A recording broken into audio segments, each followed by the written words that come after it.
கடிகாரம். நீல பத்மநாபன் எழுதிய சிறுகதை. இரவு முழுதும் தூங்க முடியாமல் அவன் அவஸ்தைப்பட்டான்.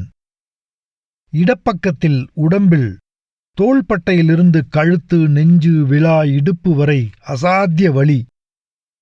குறிப்பாக மார்புக்குள் பயங்கர வேதனை. சரியாக சுவாசம் விடக்கூட முடியவில்லை. உள்ளுக்குள்ளேயே என்னவோ ஒன்று சுண்டி சுண்டி இழுப்பது போல் ஒரு கொடும் நோவு. விழிகளை திறக்கும்போது தீயாக எரிந்தது. அப்படி ஜுரம். அப்பா, ஐயோ என்று ஓலமிட்டுக் கொண்டிருந்தான். கைப்பட்டால் வேதனை இன்னும் கூடியது. எனவே தடவ வந்த மனைவி மாலுவை விரட்டி அடித்தான். அசதியில் கண்ணயர்ந்தது எப்போது என்று அவனுக்கு தெரியவில்லை. ஆனால் செவியில் கேட்டுக்கொண்டிருந்த குழந்தைகளின் விளையாட்டுச் சத்தம், ரோட்டின் வாகனச் சந்தடி, இவை எல்லாவற்றையும் மீறி வழக்கத்திற்கு விரோதமான ஒருவித பயங்கர நிசப்தம் தன்னை சூழ்ந்து கொண்டிருப்பது போல் ஒரு பிரமையை அவன் செவிகள் உணர்த்தியதால் விழிகளை மெல்லத் திறந்தான். நேரம் பளபளவென்று வெளுத்துக் கொண்டிருந்தது. எதிரே சுவரிலிருந்த கடிகாரத்தின் முட்கள் 12 தொட்டும் தொடாமலும் நின்று கொண்டிருந்தன. தேதி 18 கொஞ்சத்தையும் 19 கொஞ்சத்தையும் கோணலாய் காட்டியவாறிருந்தது. கிழமை வியாழன் முழுதும் மறையவில்லை. வெள்ளியின் எழுத்துக்கள் எட்டிப் பார்ப்பது தெரிகிறது. அவனுக்கு கல்யாணமான புதுசில் சுமார் 8 ஆண்டுகளுக்கு முன்னால் வாங்கிய சைக்கோ டைம் டேட்டர் அது. மாசத்துக்கு ஒரு முறை சாவி கொடுத்தால் போதும். ஸ்மகிள்டு சரக்கு. ஆபீஸில் அதை கொண்டு வந்த பியூனை எல்லோரும் மொய்த்து கொண்டார்கள். போட்டி போட்டுக்கொண்டு 250 ரூபாய் விலை கொடுத்து இதை வாங்கி இங்கே கொண்டு வந்து வைத்தபோது இவனுக்கு பெருமை சொல்லி முடியாது. மாலுவுக்கு இவனை விட பூரிப்பு. வீட்டில் யார் வந்தாலும் இந்த கடிகாரத்தைப் பற்றி எப்ப கேட்பாங்க என்று அவர்கள் 2 பேருக்கும் ஒரே ஆவலாக இருக்கும். அப்போதெல்லாம் எவ்வளவோ ஆரோக்கியமாகத்தான் இருந்தோம். இந்த கடிகாரமும் மக்கர் பண்ணவில்லை. இப்போ சில மாதங்களாகத்தான் வலி தன் ஆர்ப்பாட்டத்தை எவ்வளவு அமர்க்கலமாக காட்டுகிறது. ஆ, ஐயோ! மூத்த குழந்தைகள் இருவரும் அவன் அருகில் வந்து சற்று நேரம் பார்த்துவிட்டு போய்விட்டார்கள்.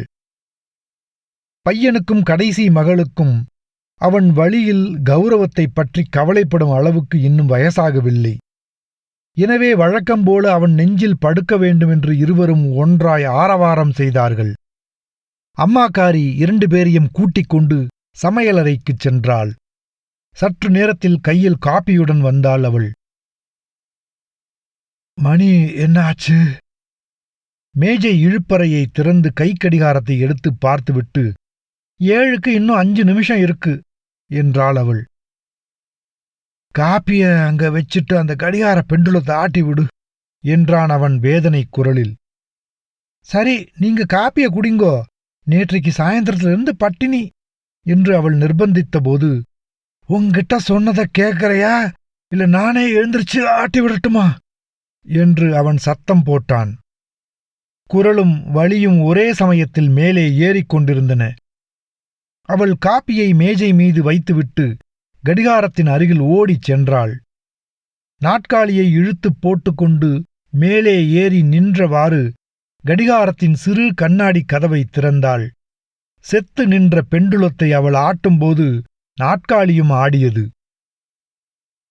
இப்போது டிக் என்ற நாடித் துடிப்புகள் செவிகளில் கேட்கும்போது அவனுக்கு சற்று ஆசுவாசமாக இருந்தது. அவள் இன்னும் கையை மேலே எட்டி விரைத்துப் போய் கிடந்த சின்ன முள்ளை ஆள்காட்டி விரலால் நகர்த்தி 12க்கு கொண்டு வந்தாள். விஷ்ராந்தியாக மணி இப்போது 12 முறை அடித்துவிட்டு ஓய்ந்தது. அடுத்தது 6க்கு நீக்கி 12:30, பிறகு 1, 1:30, 2, 2:30, இப்படி கால வெள்ளம் கரை புரண்டு ஓடத் தொடங்கி 7ல் வந்து சேர்ந்தது. அவள் நாட்காலியை விட்டு கீழே இறங்கியதும் அந்த தெர்மாமீட்டரை எடு என்றான். தெர்மாமீட்டரை எடுத்துக்கொண்டு வந்து அவன் நாக்கின் அடியில் வைத்தாள் அவள். சற்று கழிந்து எடுத்து பார்த்துவிட்டு, 103 இருக்கு, டாக்டரிடம் போகண்டாமா என்று கேட்டாள் கவலையோடு. போய்தான் என்ன பிரயோஜனம்? போன வாரம் தானே போனேன். அதுக்காக நீ பேசாம போ. ஐயோ! வலியை ஏகாந்தமாய் அனுபவிக்க விடாமல் அவளிடம் பேச்சுக் கொடுத்து கொண்டிருப்பது அவனுக்கு சிரமமாக இருந்தது. வேதனை அப்படியேதான் இருக்கிறது. 6-7 மாதங்களுக்கு முன் முதல் முறையாக இப்படி வலி வந்தபோது பிரபல டாக்டர் ஷெனாயிடம் போனான். அவர் முழுக்க முழுக்க பரிசோதனை செய்தார். எக்ஸ்ரே எடுக்கச் சொன்னார். ரத்தம், சிறுநீர், கபம் எல்லாம் பரிசோதனை செய்யப்பட்டது. ஒண்ணுமில்ல, ஏதாவது மஸ்குலர் பெயினாக இருக்கலாம், அவ்வளவுதான் என்று கொஞ்சம் பில்ஸ் எழுதி தந்து அனுப்பினார். சகிக்க முடியாத அளவுக்கு என்று இல்லாவிட்டாலும் வலி இங்கே இடது நெஞ்சில் இருந்து கொண்டுதான் இருந்தது.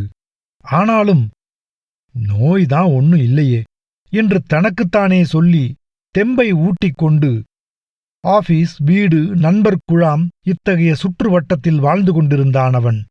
ஆனால் நாள் செல்ல செல்ல உடம்பு இழைத்து கொண்டு போவதை அவனால் உணர முடிந்தது. எப்போதும் ஜுரம், உணவிலும் பெரிய நாட்டம் இல்லை. அடிக்கடி வயிறு வேறு தொந்தரவு கொடுக்கத் தொடங்கிவிட்டபோது மறுபடியும் டாக்டர் ஷெனாயிடம் போனான். வயிற்றையெல்லாம் நன்றாக பரிசோதித்துவிட்டு மீண்டும், உங்களுக்கு ஒண்ணுமில்லை, ஒரு பத்தியமும் பார்க்க வேண்டாம், வாய்க்கு ருசியுள்ளதெல்லாம் சாப்பிடுங்கோ என்று ஒரு டானிக்கை எழுதித் தந்து அனுப்பிவிட்டார். அப்போதும் நெஞ்சுவலியைப் பற்றியும் அவரிடம் அவன் சொல்லாமல் இருக்கவில்லை. இப்போது மீண்டும் நிசப்தம். அவன் விழிகளைத் திறந்து பார்த்தபோது பெண்டுலம் நின்றுவிட்டிருந்தது. மணி 7:15 நிற்கிறது. அவன் புரண்டு படுத்தான். என்னவோ ஒன்று உள்ளே புண்ணாக புரளுவதைப் போல் சுளீரென்று ஒரு வலி. மாலு! அவன் கத்தினான். அவள் வந்தாள். மணியை சுட்டிக் காட்டினான். அவள் முகத்தைச் சுளித்துவிட்டு மீண்டும் நாட்காலியில் ஏறி கடிகாரத்தை 7:30 ஆக்கிவிட்டு அவன் அருகில் வந்தாள். காப்பியே குடிக்கல, கொஞ்சம் பாலாவது கொண்டு வரட்டுமா? வேண்டாம். கொஞ்சம் கொண்டு வரேனே, எனக்கு இப்போ ஒன்னும் வேண்டாம். அப்பா! அவள் போய்விட்டாள். டாக்டர் ஷெனாயிடம் போய் வந்த பிறகும் வலி உறுத்திக் கொண்டே இருந்ததால் ஒரு மாற்றத்திற்காக வேறு சில டாக்டர்களிடம் போய் பார்த்தான். அவர்களும் ஷெனாய் சொன்னதைத்தான் சொன்னார்கள்.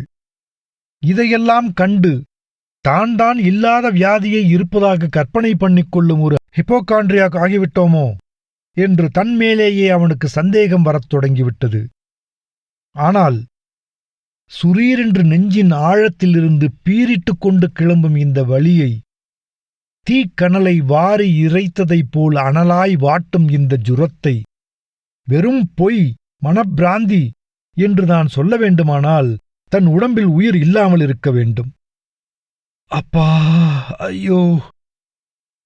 இப்போது மீண்டும் அறைக்குள் நிசப்தம். அவன் விழிகளைத் திறந்து பார்த்தபோது மணி 7:40 நிற்பது தெரிகிறது. அவளை கூப்பிட்ட சத்தம் வெளியே வரவில்லை. காலம் ஸ்தம்பித்துப் போய்விட்டது போலிருந்தது. பூமியின் அசைவுகள் நின்றுவிட்டது போல். இப்படியே கிடந்தால் கோமுவை உங்க வீட்டுக்கு சொல்லிவிடட்டுமா? கோமு அவர்கள் வீட்டு வேலைக்கார சிறுமி. என்னமோ செய், முதலில் அந்த கடிகாரத்தை ஆட்டி விடு. இதை ரிப்பேர் பண்ண கொடுக்கணும். எத்தனை தடவை ஆட்டி விட்டாச்சு. அதெல்லாம் கொடுக்கலாம், இப்போ ஆட்டி விடு. அவன் சத்தம் போட்டான். மாலு பழையபடி கை கடிகாரத்தை மேஜையிலிருந்து எடுத்துப் பார்த்த பின் நாட்காலியில் ஏறி நின்று கடிகார முள்ளை 8க்கு நகர்த்திவிட்டு பெண்டுலத்தை ஆட்டிவிட்டாள். குழந்தைகள் பள்ளிக்குச் செல்லும் பரபரப்பு. அப்பா டாடா என்று சொல்லிவிட்டு மூத்த புத்திரிகள் இருவரும் ஆயாவுடன் ஸ்கூலுக்குச் சென்றார்கள். இப்போது அவன் தம்பி உள்ளே ஏறி வந்தான். மறுபடியும் வலி வந்துட்டதா? கோமு வந்து சொல்லிச்சே. தன்னை விட 2 வயசுக்கு இளையவன் இவன். 31 வயசு. ஐயோ, நல்ல வலி. காலம்பரை இருந்தே ஒன்னும் குடிக்கல என்று ஒரு டம்ளர் பாலுடன் வந்த மாலு புகார் செய்தாள். ஒன்னும் குடிக்காம இருந்தா எப்படி? அதை வாங்கி குடி என்று அவனும் சேர்ந்து கொண்டு கட்டாயப்படுத்த பால் டம்பரை வாங்கிக் கொண்டு 2 மடக்கு குடித்துவிட்டு திரும்ப கொடுத்தான் அவன். வலி குறையவில்லை. மணி 8:30 நின்று கொண்டு கொட்டு கொட்டுவென்று தன்னையே பார்த்து கொண்டிருப்பது போல் ஒரு பிரமை. சரி, டாக்டர்கிட்ட உடனே போயிடுவோம், டாக்ஸி கொண்டு வரேன் என்ற தம்பி வெளியே போய் டாக்ஸி கொண்டு வந்தான். வேதனையால் துடித்தவாறு தட்டு தடுமாறி நடந்து சென்று டாக்ஸியில் ஏறுவதற்கு இடையில், கடிகாரத்தை ஆட்டிவிடு, நிக்குது என்று மாலுவிடம் சொல்ல அவன் மறக்கவில்லை. டாக்டர் ஷெனாய் வீட்டில் பெரிய கூட்டம். இப்போதும் அவரிடம்தான் சிகிச்சை. நல்ல வேளை டாக்டர் வீட்டு கடிகாரம் ஓடிக்கொண்டுதான் இருக்கிறது. ஒவ்வொரு நோயாளியும் உள்ளே போய்விட்டு வர 20-30 நிமிஷங்களுக்கு மேலே ஆகிறது. 11:30 மணிக்கு அவன் முறை வரும் வரை வேதனையால் துடித்தவாறு காத்து கொண்டிருந்தான் அவன்.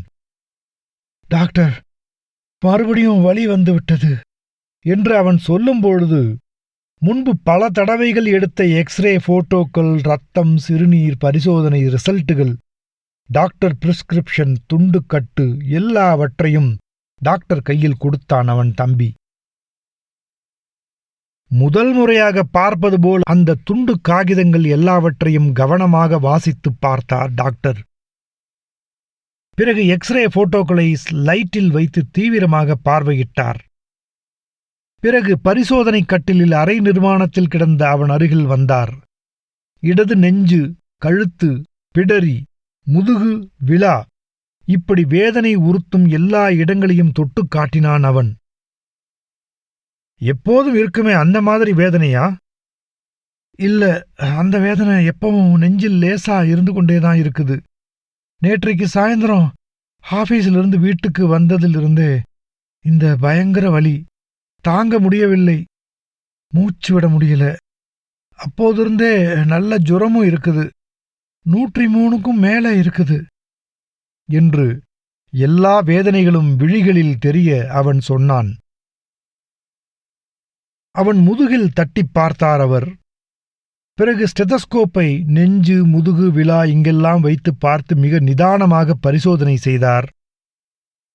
பிறகு 1, 2 என்று அவனை சொல்லச் சொல்லிவிட்டு அவன் 1, 2, 3 என்று சொல்லிக் கொண்டிருக்க அவன் முதுகில் ஸ்டெதஸ்கோப்பை வைத்து பரிசோதித்துப் பார்த்தார். கழுத்து, தொண்டை எல்லாம் அழுத்திப் பார்த்தார். வாயை திறக்கச் சொல்லி பார்வையிட்டார். இருமல் உண்டா? இல்ல. பிறகு வயிற்றை நன்றாக அழுத்திப் பரிசோதித்தார். கடைசியில் வழக்கம்போல சொன்னார், உங்களுக்கு ஒண்ணும் இல்லை.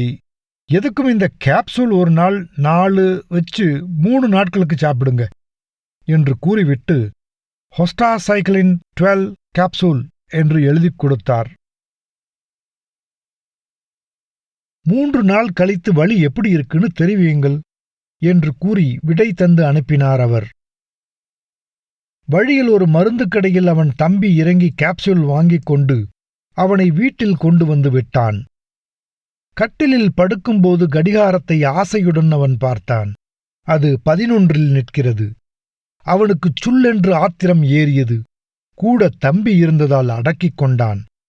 ஒரு கேப்சூல் அவன் வாயில் போட்டு கொஞ்சம் பார்லி தண்ணீரையும் தந்துவிட்டு, எனக்கு லீவ் இல்லை, ஆபீஸுக்கு போகணும், சாயந்தரம் வரேன், அடுத்த கேப்சூல் 6 மணி நேரம் கழிச்சு சாப்பிடணும் என்று கூறிவிட்டு போய்விட்டான். கதவு ஜன்னல்களுக்கு வெளியே சுள்ளென்று தெரியும் வெயில் நிலவு போல குளுமையாக இருந்தது. அவனுக்கு ஜுரத்தால் உடம்பு விடவிடத்தது. மாலு கம்பளிப் போர்வையை கொண்டு வந்து போர்த்தினாள். ஏன் ஆட்டி விடல? அவன் சத்தம் போட்டான். எத்தனை தடவை தான் ஆட்டி விடுறது?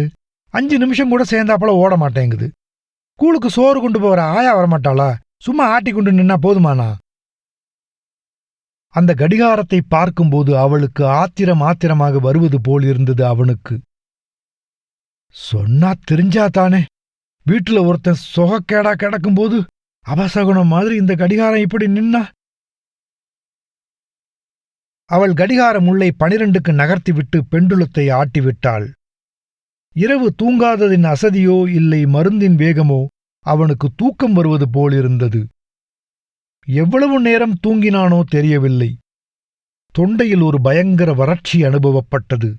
அவன் திடீரென்று கண் விழித்தான். போர்த்து இருந்த கம்பளிப் போர்வையையும் மீறி உடம்பு வெடவெட என்று தூக்கி அடித்தது. எதிரில் அவனையே கவலையுடன் பார்த்தவாறு இருக்கும் மாளுவின் முகம் தென்பட்டது. கொஞ்சம் தண்ணீர் எடுக்கட்டுமா? அவன் விழிகளை கடிகாரத்திடம் திருப்பினான். அது சுகமாக குஷாலாக ஓடிக்கொண்டிருந்தது. மணி 3:10 ஆகியிருந்தது. அப்பாடா, தேங்க் காட். நின்னுதா? இல்ல, அதுக்கு பிறகு நிக்கல. அப்பாடா, இனி கொஞ்ச நாளைக்கு பிழைத்துக் கொள்ளும் என்று சொல்லும் போதும் தன் வலி காலையில் இருந்ததை விட மிக அதிகமாக இருப்பதை அவன் உணர்ந்தான். ஓடிக்கொண்டிருந்த அந்த கடிகாரத்தை பார்த்தவாறு நிம்மதியாய் காலமாகிக் கொண்டிருந்தான் அவன்.